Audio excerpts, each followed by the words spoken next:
Utilise ChatGPT simplement comme un adjoint, un assistant administratif qui t'aide uniquement à rédiger des mails, etc.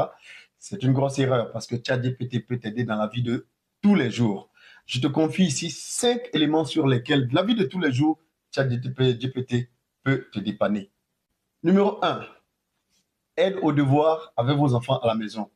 Vous avez votre enfant qui est venu avec un devoir à la maison et vous n'y comprenez pas grand-chose parce que vous n'êtes pas enseignant. Photographiez-le, confiez-le à ChatGPT et ChatGPT va le faire pour vous. Et vous allez voir que miraculeusement, vous allez vous transformer en un enseignant.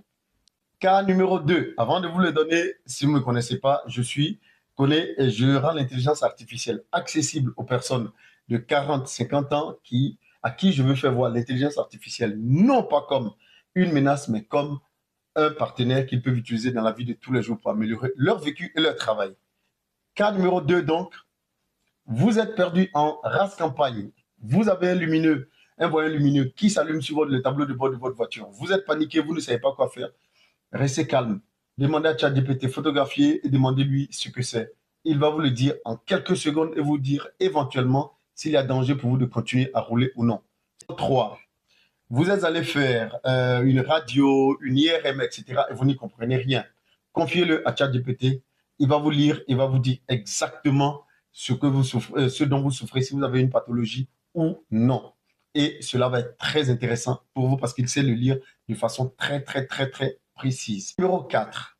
Vous avez une plante chez vous qui commence à prendre une allure pas très, très, très beau parce que vous pensez qu'elle est en train de se détériorer.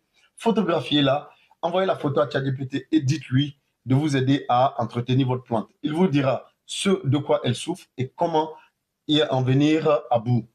5e et dernier point, je ne vais pas le terminer sans vous demander de vous abonner et de me dire aussi dans quel cas vous avez appelé ChatGPT au secours.